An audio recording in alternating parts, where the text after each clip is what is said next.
Hello everyone and welcome to Victoria's Cantina. Today we're having a look at the Hasbro Star Wars, the Black Series, First Order, Special Forces, 6-inch scale TIE Fighter with 6-inch TIE Fighter pilot.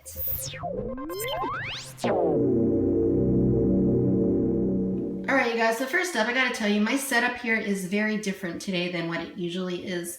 And the reasoning for that is that this vehicle is just so big and there's no way I could accommodate it on my usual review table. So I am reviewing this here from my office.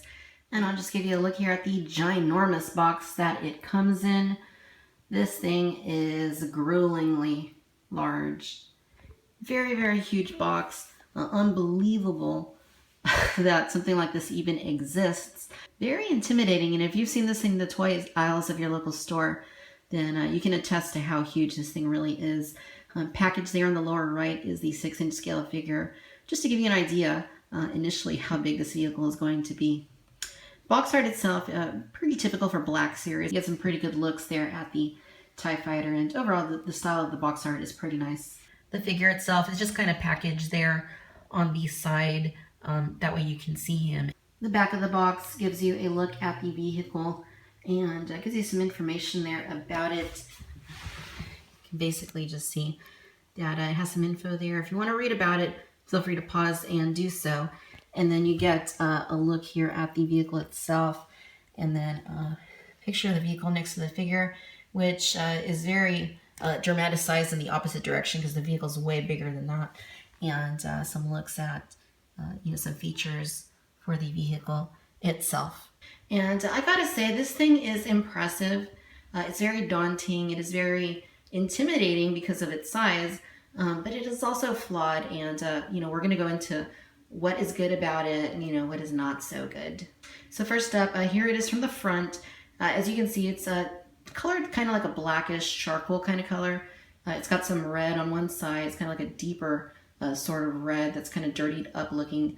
The wings are sort of like a silvery color, along with outlines of the black charcoal type color. The wings are each over 2 feet tall, and this thing is just so big. It is ridiculously big, and I have no idea why a toy needs to be this big, for something like this anyway, for 6-inch scale. But nonetheless, it looks good. I mean, the wings do look good. It doesn't look all that different from the 3 3/4-inch scale TIE Fighter, and we will look at those as well. From the back, you can see that it looks different than the front, and it has its own viewport, and just very stylistically different from TIE Fighters that we have seen from the original trilogy. The opposite wing is a mirror image of the first wing that I showed you, so they are not identical. There are some very subtle differences that I'll show you in just a moment. But first, let's get an up close of the cockpit.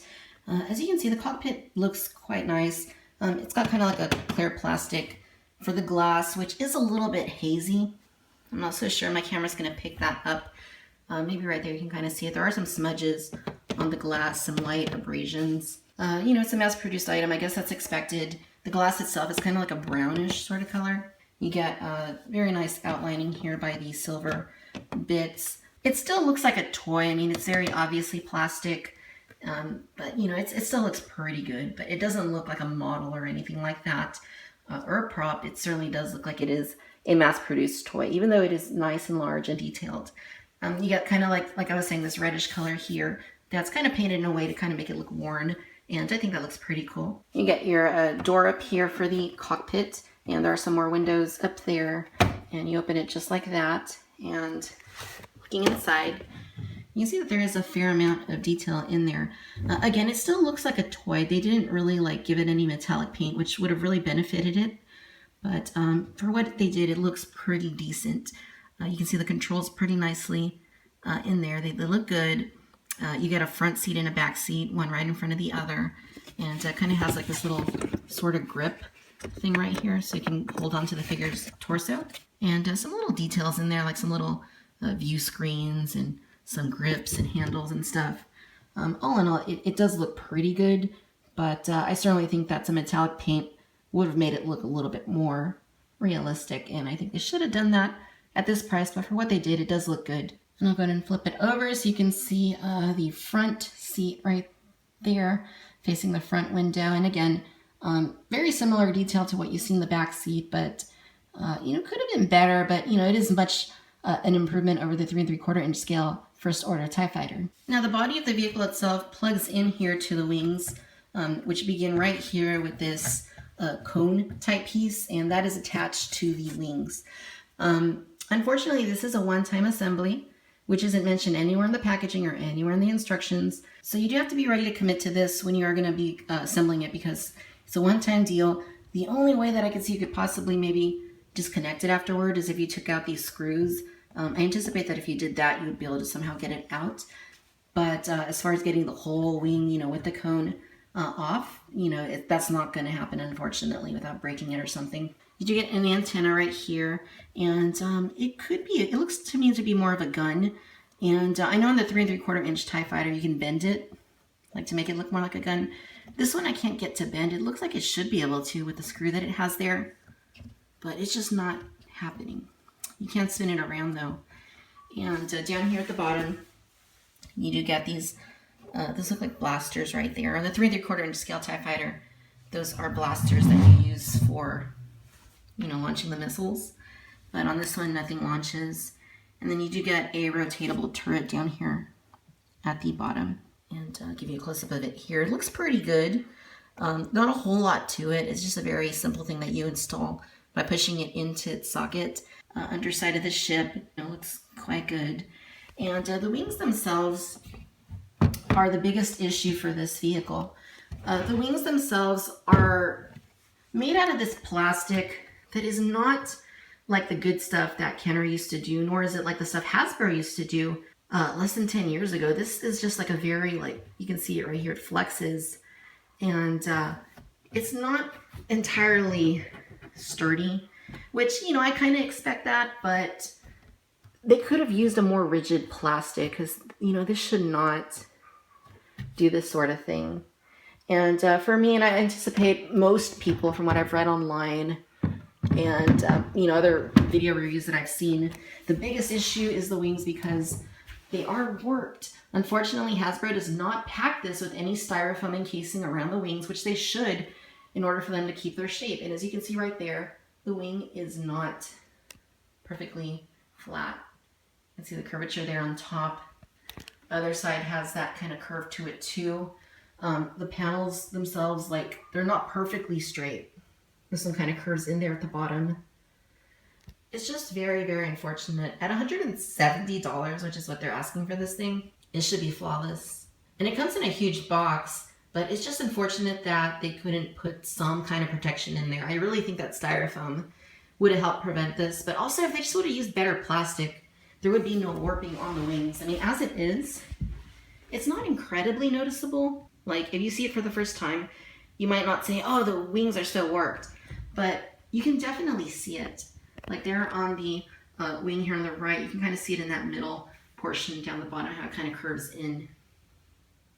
Just very sad that at this day and age, we have to worry about that sort of thing. I mean, the wings should certainly not be affected by warping in the year 2015, not when you're commanding $170 for something. I don't care how fancy it is. That's a pretty penny to have to dish out for a toy, especially a toy like this, which is just solid plastic and doesn't have any lights, doesn't have any sounds, doesn't have any action features.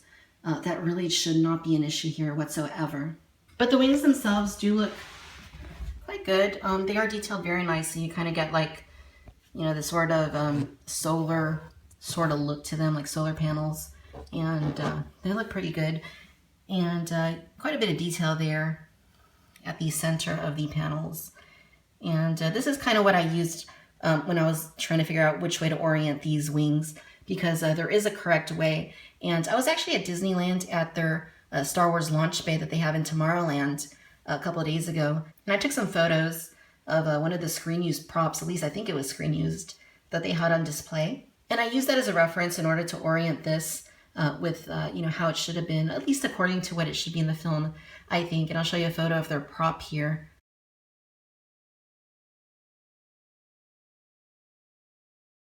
And I think that this might even be as big as their prop, if not larger. So I use that for reference. I'm just giving you a close-up of these longer bits that it has here. You can see that they kind of gave it like a dirtied up sort of look.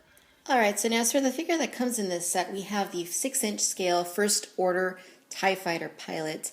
And as you can see, it's a very nicely done sculpt. I think they did a really good job with it, far better than the one that comes with the 3 3/4 inch scale TIE Fighter. From all angles, this truly does look really nice, very nice proportions, maybe a little bit on the skinny side, but the costume itself looks really good.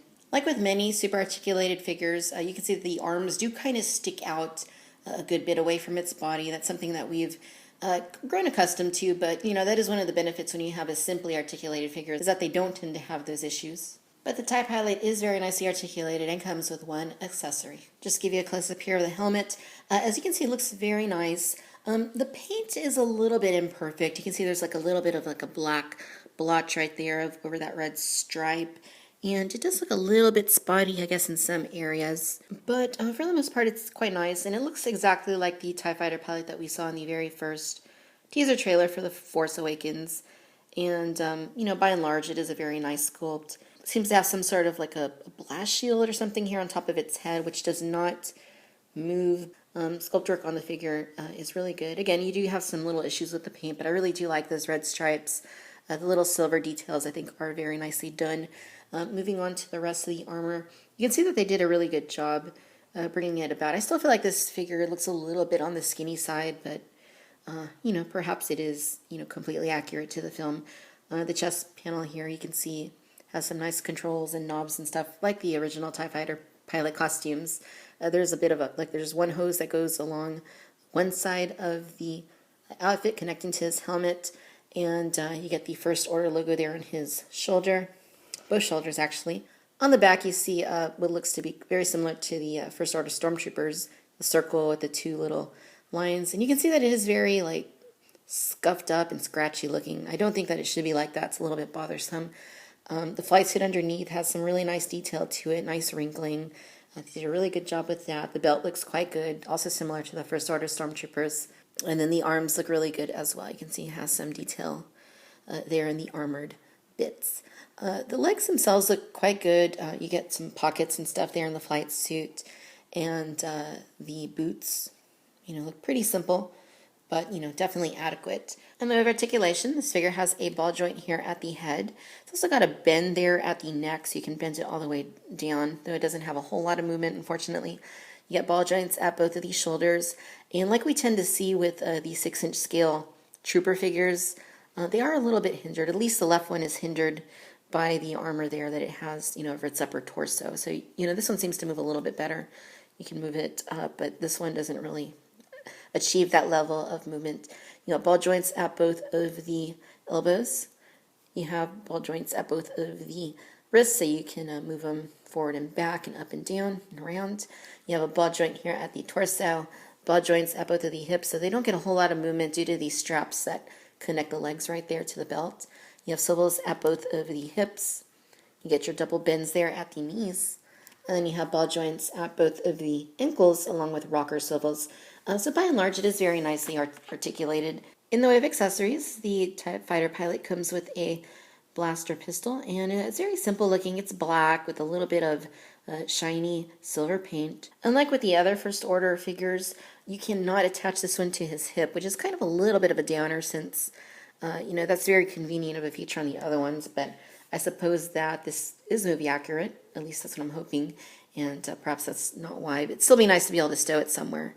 And he does hold it in his hand rather well. And like what we saw with the Riot Control Stormtrooper that came packed with Poe Dameron, the TIE Pilot that comes packed with the TIE Fighter does kind of have curved toes, like the shoes right here kind of curve up, which does make him a little bit difficult to stand, but it is nowhere near as bad as the Riot Control Stormtrooper was. You can kind of get him without too much difficulty. And now just a comparison here of the First Order TIE Fighter pilot along with the previously released 6-inch scale Black Series Classic Trilogy TIE Fighter pilot, and you can see they're a pretty similar scale, about the same height, and both very nicely done figures. Now a comparison here of the three the First Order Trooper figures that we have received so far. We have the TIE Fighter pilot, we have the Stormtrooper, and we have the Snowtrooper officer.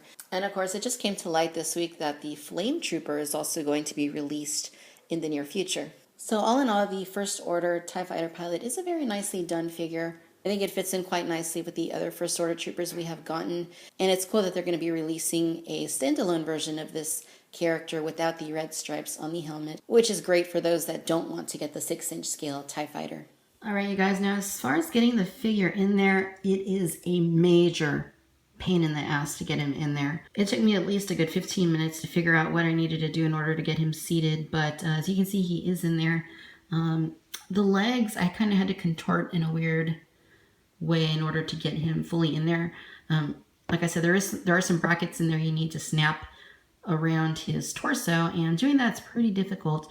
Not to mention the fact that both of his hands grip onto handles for him to properly control the TIE Fighter, and that's also very difficult to do. So it's very, very hard to get him in there, and it's very, very hard to get him in there properly that we can get him clipped in and gripping onto the handles and all that. But as you can see, I managed to do it. It was just very difficult, and unfortunately this hole right here at the top isn't very large as far as diameter goes, so you can't get but 2 hands in there at one time unless you have tiny hands. But yeah, very difficult, and one thing to take into consideration if you are thinking about getting this vehicle. But now that he is in there, you can sort of see him sitting in there. Again, the plastic is kind of like this brownish sort of color, so you can't see in there all that well, but you know, you can sort of see that the figure is piloting the vehicle. Whereas with the smaller one, you basically just put the dude in there and that's the end of it. And then, you know, it has 2 seats in there, so you can put another guy in there facing the other way, but they're side by side, unlike in the big one, you know, where you have them, you know, one in front of the other. All right, you guys, and here's a comparison here with the 3 3/4 inch scale TIE Fighter, which you can see is absolutely tiny compared to the 6-inch scale version. I assume that the 6-inch scale version is in better scale with regards to how they appear in the film, but the 3 3/4 inch one isn't too far off, and it really bums me out how both of these have jacked up wings. The 3 3/4 inch scale one's wings are far worse than the big one, but you know, at the end of the day, neither of them should have that issue. Not in 2015, and not because a mega corporation, the biggest toy company in the world perhaps, Hasbro, is cheapening out on, you know, things, simple things like that, you know, just should be non-issues for us all. But yeah, in any case, you know, the small one isn't anywhere near as impressive, but if you can be happy with it, even with the flawed wings, then I say just go for the smaller one. All right, you guys, so all in all, this is a very large vehicle. It is very impressive in terms of the sheer size of it. It's very daunting, it's very intimidating, and I have absolutely nowhere to put this. It is just ridiculous that they would make something this big, and I don't know. I'm trying to think of who the target audience would have been for something like this, and I imagine that it was collectors, quite obviously, but it was probably just like a small percentage of collectors that would actually shell out $170 for such a big vehicle that, you know, you would have nowhere to put. I think that it looks great. It is sculpted very nicely. The inside of the cockpit looks really good. The figure is very nice. The wings, like I said, although they are very nicely done, they are warped, and that bothers me to no end. When you're paying $170 for a collectible, for a toy, it should not bend in any way, shape, or form. That boils down to 2 factors. That would be materials, first of all, which they shouldn't have given it such flimsy plastic. For something like this, why not give it more durable, thicker wings like they did back in the Kenner days or back in the earlier Hasbro days even? That's the first thing. The second thing is that both of the wings should have been encased in styrofoam in order to prevent warping, and neither of those things clearly was done. So it makes it very difficult for me to recommend something like this to you.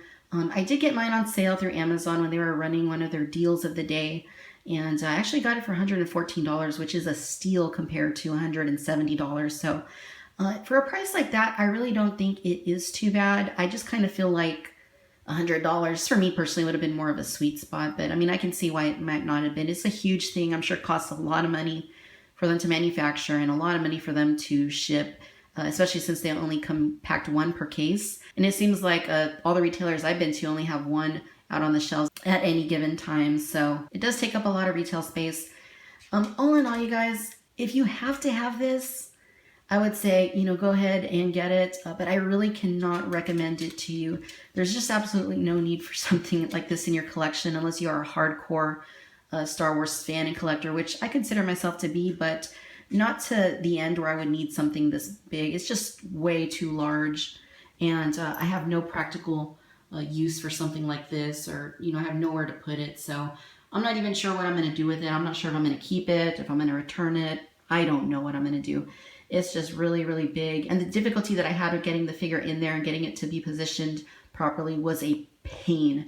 And on that level, this is a hugely mixed bag for me. I like it, but then I don't like it for, the reasons that I've outlined. So on a scale of 1 to 5 stars, I would say 3 stars is probably pretty fair for something like this. Only because, it is good. It's just not great. And the fact that there are quality control issues is very bothersome. So I don't recommend that you get this. If you can get the smaller 3 3/4 inch scale TIE Fighter and be happy with that, even though the wings are absolutely terrible on it as far as the warping goes, and they're even worse than the large one. If you can get something like this and, look past those issues and be happy with it, then I would say go this route. But, if you absolutely need to have the giant TIE Fighter for your collection, just so you can have one of those, freakishly unusual things that Hasbro, for whatever reason, decided to manufacture, then I would say go ahead and get it. I do anticipate something like this being worth quite a bit of money down the road. Not that you should buy it for that reason. You should buy it because you like it and because you have the space for it. But, I don't think that there are that many of them out there. And I can see in a few years if, something like this does shoot up in value. So from a collectability standpoint, I think that this is something good to have. But other than that, if you don't have the space for it and, you don't want to spend the money, just skip it. This is very, very intimidating. It's just absolutely insane that this even got made. I don't anticipate Hasbro making more of these in this scale because it's just so big, and for the price, I don't think a lot of people are going to be out there buying these. I don't know, Dixie, what do you think? You like the TIE Fighter? Do you like it? Alright, ladies and gentlemen, if you enjoyed this video, then I do encourage you to please like and subscribe. Let me know down in the comments what you think about this item, whether or not you're planning on picking one up, whether or not you have it, and what your experiences have been with it. Be sure to follow me on Facebook and Twitter, and as always, I want to thank you for watching Victoria's Cantina. Until next time, bye-bye.